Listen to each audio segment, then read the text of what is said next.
सन 100 शब्द प्रति minute 5 second बाद शुरू। अंतर्राष्ट्रीय स्तर पर क्रिकेट की जो जगह बन चुकी है उसमें इसे बाजार और कमाई के लिहाज से भी एक अहम खेल के तौर पर देखा जाता है। मगर हैरानी की बात है कि इसमें पुरुष और महिला क्रिकेट खिलाड़ियों की फीस के मसले पर बराबरी नहीं थी।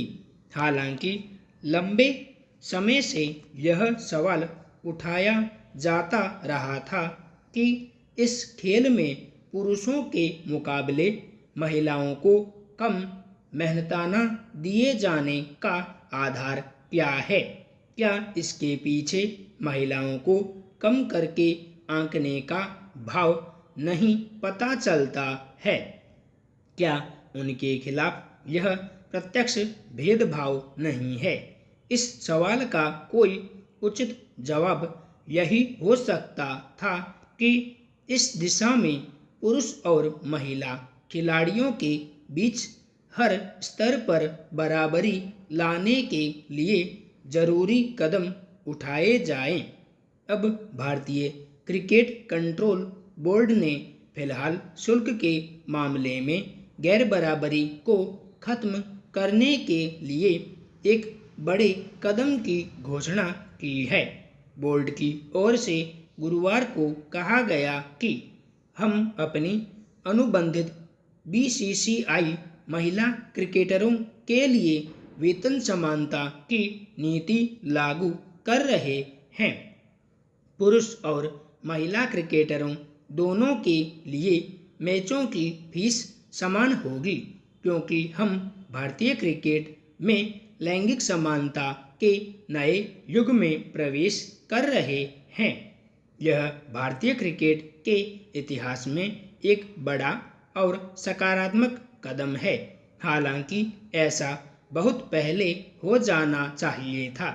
यह अपने आप में विचित्र व्यवस्था थी कि हर स्तर पर एक ही तरह से खेलने वाले खिलाड़ियों के बीच शुल्क के निर्धारण में भेदभाव की व्यवस्था का आधार महिला और पुरुष होना हो।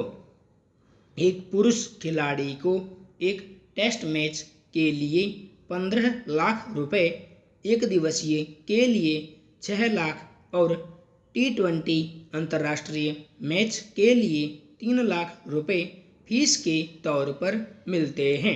मगर भारतीय महिला क्रिकेटरों के लिए यही राशि टेस्ट मैच में 4 लाख और एक दिवसीय या T20 में महज 1 लाख रुपए था।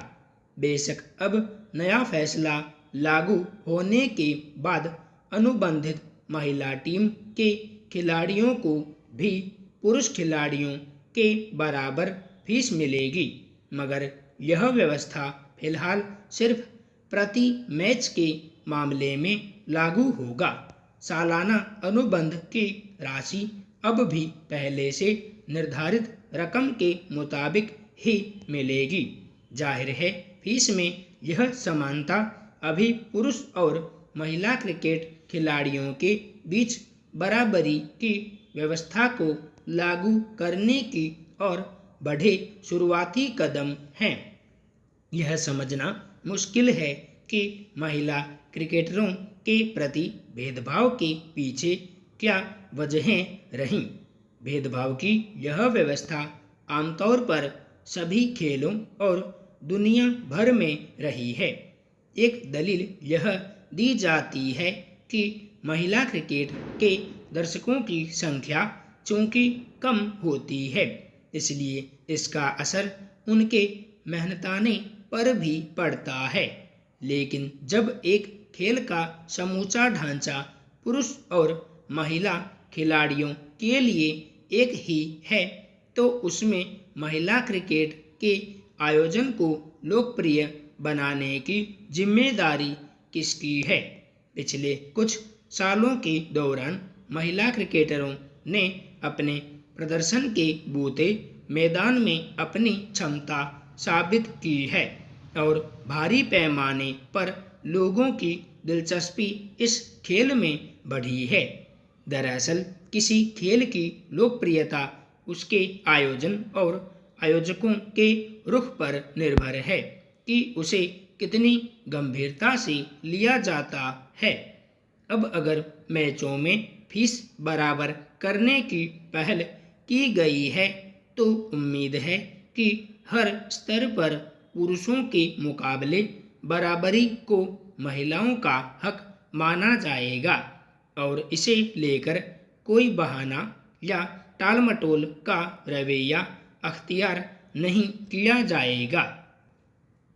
राजनेता अक्सर चुनावी उन्माद में भूल जाते हैं कि सार्वजनिक मंचों से क्या बोलना चाहिए और क्या नहीं बोलना चाहिए। पिछले कुछ दशक से जब धर्म को राजनीति से जोड़कर जनाधार बनाने का प्रयास तेज हुआ है, तब से ऐसे बयानों की बाढ़ सी आ गई है जिसमें सामाजिक ताने बाने का ख्याल भी भुला दिया जाता है। ऐसे बयानों को लेकर पिछले दिनों सर्वोच्च न्यायालय ने खासी नाराजगी जाहिर की और राजनेताओं को उनकी लोकतांत्रिक मर्यादा याद दिलाई थी। दरअसल राजनेता इसलिए किसी धर्म, जाति, समुदाय के खिलाफ और प्रतिपक्षी पर तीखी व्यक्तिगत टिप्पणियां करने से गुरेज नहीं करते कि उनके खिलाफ कोई कानूनी कार्रवाई नहीं हो पाती। मगर अब शायद राजनेताओं को समाजवादी पार्टी के नेता आजम खां के मामले से कुछ सबक मिले। आजम खां को भड़काऊ और नफरती भाषण देने की वजह से दोषी करार दिया गया। उन्हें 25,000 रुपये का जुर्माना और 3 साल कैद की सजा सुनाई गई है। इससे समाजवादी पार्टी की राजनीतिक पकड़ और आजम खां के भविष्य पर क्या असर पड़ेगा वह अलग बात है, मगर महत्वपूर्ण यह है कि इस फैसले से राजनेताओं के आपत्तिजनक और अलोकतांत्रिक बयानों पर अंकुश लगाने की नजीर बनी है। राजनीति में प्रतिद्वंद्वी पर कटाक्ष करना, उसकी कमियों को सामने लाना और तीखे प्रहार करना गलत नहीं माना जाता, बल्कि विपक्षी दलों से तो यह अपेक्षा की जाती है कि वे सत्ता पक्ष की गलत नीतियों, फैसलों और कामकाज के अनुचित तरीकों के खिलाफ आवाज़ उठाए। मगर इसकी भी एक मर्यादा होती है। शालीन भाषा में भी गलत बातों का प्रतिकार किया जा सकता है, सत्ता की नीतियों का विरोध किया जा सकता है, बल्कि यही लोकतांत्रिक तरीका होता है। मगर कुछ राजनीतिक दल मान बैठे हैं कि सत्ता पक्ष या अपने प्रतिपक्षी के खिलाफ वे जितनी कड़वी भाषा का इस्तेमाल करेंगे, जितना वे उसके नेताओं पर व्यक्तिगत हमले करेंगे, उतना ही उनका जनाधार बढ़ेगा। यह प्रवृत्ति बहुत खतरनाक रूप से बढ़ चुकी है। अब न केवल विपक्षी बल्कि सत्ता पक्ष के नेता भी जवाबी हमले के रूप में खूब बढ़ चढ़ कर अशोभन, भड़काऊ और नफरत फैलाने वाले बयान देते नजर आते हैं। जब से अल्पसंख्यक और बहुसंख्यक की घेरेबंदी कर चुनावी समीकरण हल किए जाने लगे हैं, तब से ऐसे भाषणों की बाढ़ सी आ गई है, जैसे नेताओं की जुबान पर कोई लगाम ही न रह गई हो। आजम खां ने भी इसी झोंक में न सिर्फ वहां के जिलाधिकारी के खिलाफ व्यक्तिगत तल्ख टिप्पणियां की थी, बल्कि प्रधानमंत्री के खिलाफ भी जहर उगले थे।